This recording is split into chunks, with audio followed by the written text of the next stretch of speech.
जब बहन द्रौपदी के पास पहुंचे हैं तो द्रौपदी से कहा बहना हम द्वारका को जाना चाहते, आज्ञा दीजिए। द्रौपदी ने कहा भैया हमारा रक्षक कौन होगा? कन्हैया ने कहा है बहन तुम्हारे एक नहीं दो नहीं पांच पति हैं और पांचों बाणाधारी पांचों बंधारी हैं, तुम्हें काहे की चिंता? कहने लगी द्रौपदी हे भैया हम अपने पतियों की वीरता से परिचित हैं, हमें दांव पर लगा सकते हैं जुआ में, लेकिन हमें छुड़ा नहीं सकते ऐसे हमारे पति हैं। बड़ी सभा में दुशासन जब मेरी साड़ी खींच रहा था तो पांचों के पांचों गर्दन नीचे डाले बैठे थे। कैसे पति हैं, कैसे वीर है, कैसे बहादुर है? भैया तुम्हारे बगैर हमारा कोई रक्षक नहीं है। जब हमारी साड़ी खींची किसी ने हमारी रक्षा नहीं की तो हमने हार के तुम्हें पुकारा तो तुमने आकर के मेरा साड़ी का पल्ला बढ़ाया, मेरा चीर बढ़ाया भैया। और बोली है द्रौपदी और द्रौपदी जब नंगी बई तजयायो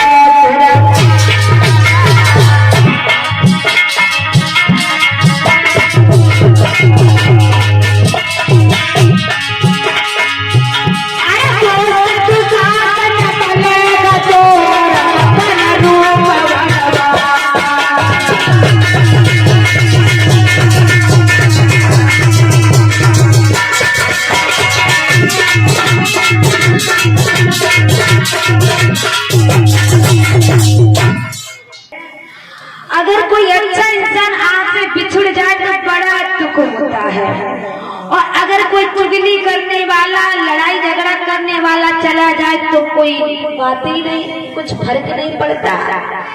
बताया है आज द्रौपदी रोने लगी है, और जब द्रौपदी रोने लगे हैं तो हस्तिनापुर के लोग जुड़ आए। हस्तिनापुरी में सभी नर नारी जुड़कर आ गए और जुड़ने के बाद में रो रो कर कहने लगे कन्हैया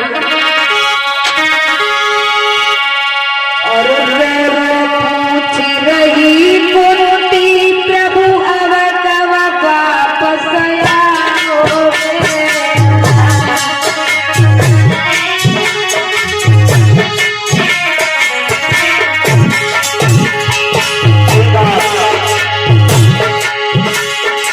अरे रो रो पूछ रही कब भैया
आज कन्हैया चले जाते हैं अपनी नगरी द्वारका को और साथ में अर्जुन भी जाते हैं। साथ में जब अर्जुन भी जाते हैं तो एक दिन की बात है भगवान के प्यारे भक्तों, एक दिन की बात है। कृष्ण का रिश्ते में नाती लगता था। जब कन्हैया द्वारका पहुंच गए अर्जुन को लेके, ध्यान से सुनना, कृष्ण का एक रिश्ता में नाती लगता था तो उसने अपने पेट में कढ़ाई और मूसल बांध लिया और साड़ी पहन ली। जब कढ़ाई बांध ली और साड़ी पहन ली तो उसी समय दुर्वासा ऋषि द्वारका में पधारे थे संतो समय में, और दुर्वासा ऋषि के सामने पहुंचे तो चार लड़का नहीं खेल के दारू पी के, दारू पी के नहीं खेल के लड़का पहुंचे दो चार और कहने लगे, ये महात्मा हमें ये बताइए हमारे पेट में लड़का है या लड़की? ए बेटा, ऐसी बातें तुम क्यों करते हो? हमें तपस्या करने दो। ए महात्मा, आप तो त्रिकाल दर्शी हैं, भूतकाल, भविष्यकाल, वर्तमान काल, तीनों कालों में जानने वाले हो। फिर हमें ये बताइए हमारे पेट में लड़का है या लड़की? अरे तुम कैसे हो बच्चे, मानते नहीं हो, बार बार हमसे पूछते हो। भगवान के प्यारे भक्तों, उसी समय दुर्वासा ऋषि ने कह दिया, अरे लाला लाला तू हमारी हंसी कर रहा है, हमारा अनादर कर रहा है, जा जो कुछ भी है तेरे पेट में इससे तेरा विनाश हो जाएगा। कन्हैया को पता चला कि युद्धवंशियों को श्राप लग चुका है। कन्हैया ने वो मूसल घिसवाया यमुना के किनारे और बचा हुआ लोहा यमुना में फेंक दिया। वो एक मछली निकल गई और मछली एक जरा नाम के पहेलिया ने खरीदी।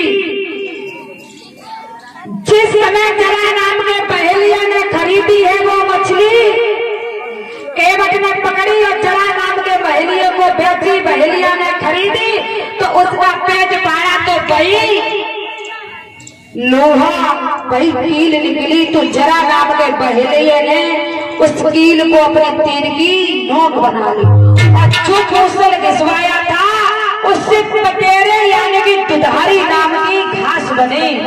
और जब दुधारी नाम की घास बने तो यदुवंशी सभी दारू पान करके यमुना के किनारे पहुंचे और आपस में लड़ने लगे, आपस में लड़ने लगे। और भैया ऐसा ही नहीं, क्या हुआ है,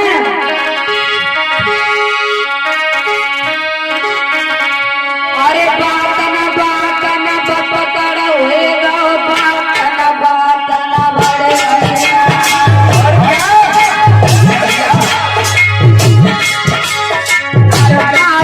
की तपतिया तलवा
कन्हैया। और जब कन्हैया बच्चे हैं तो बताया जाता कर्तव्य नित्यम भोक्तव्य, जो जैसा करता है उसे वैसा भोगना पड़ता है।